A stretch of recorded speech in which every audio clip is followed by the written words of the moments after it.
My name is Vishwanatha Mandala. This project recording is for Indiana University.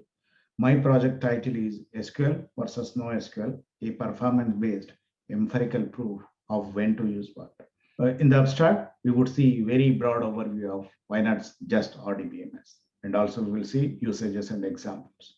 And also we will see general principles. And also finally, we would see performance-based empirical analysis. We'll quickly close and why not just RDBMS? RDBMS is so powerful with the acid properties, atomicity, consistency, isolation, and durability, which is so powerful, which is so strong. But despite this robustness, the current web applications or any modern applications on the transactional data, they also look for the high availability and low latency. And if the data is spanned across multiple tables, let's assume a company inventory data is spanned across multiple tables, and now a web application is serving for the multiple geographies. Now would hit the RDBMS to pull the parts data or inventory data. Now, if the data is huge, 1 million, 1 billion data, obviously that latency would be low, and that won't give a right performance on the web applications. Not only that, let's say, and you have designed a error handling or audit handling system, or maybe any other one data model. If the data model is keep changing every month, depends on the customer requirement, then you have to come back to the RDBMS SQL table and you have to adjust the columns and table structure as well. And that leads to, instead of going in the quick development or quick delivery mode, that leads to, a lag on your delivery KPIs as well. So that means your just RDBMS is not enough. So then being on the other hand, and you have NoSQL system. And NoSQL systems are so powerful, if the data model is keep changing because you don't properly keep a static structure or static schema inside the data models. The examples of the SQL and NoSQL would be SQL. A perfect example is Oracle or any IBM DB2. If you take the NoSQL the models, and MongoDB is the one of the examples.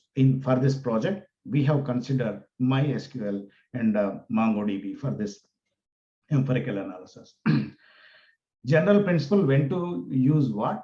Our concentration is rather going on the data model and other KPIs. We concentrated on the results, and we applied the different threshold values. Then we have seen number of the threads required, number of memory arguments required, and how the threads are CPUs impacting, how the memory is impacting, which one is best, so which one is impacting more.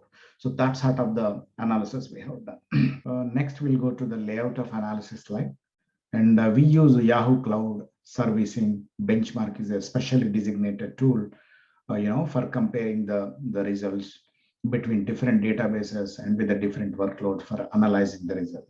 And we have taken MySQL as the RDBMS SQL database, MongoDB as the NoSQL database. These are all cloud databases, and the Yahoo Cloud Service is specially designed for measuring the cloud analysis. Next slide is workload. So in the workload, and we have taken 4 scenarios, and 50% reads and 50% updates is our first scenario, and 95% reads, and we have increased the reads, right? And 5% updates is the second scenario.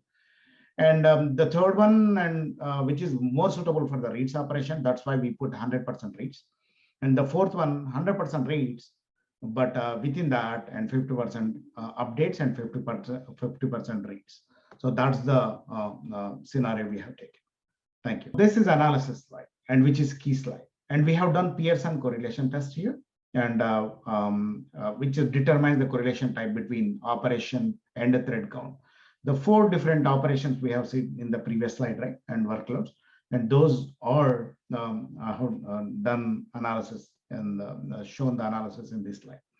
So here, this shows the analysis between how the runtime would be impacted, how the throughput will be is a kind of impact KPI, and latency in the read latency, update latency is the KPI impact parameter. We'll go to next slide, result side. Result side is very important, right? And what we have done here is, and and consistent behavior throughout the increase of operation and thread count. And the performance varies, depends on the nature of the application, right? And what we have found is SQL is so ideal for the applications with the most read operations. And NoSQL is ideal for applications with equal amount of read and write operations. And applications with the most write operations don't best suit either. And example, this graphics shows the results. So these are all the findings we got with Pearson correlation test with the help of Yahoo Cloud Serving Benchmark. Thank you.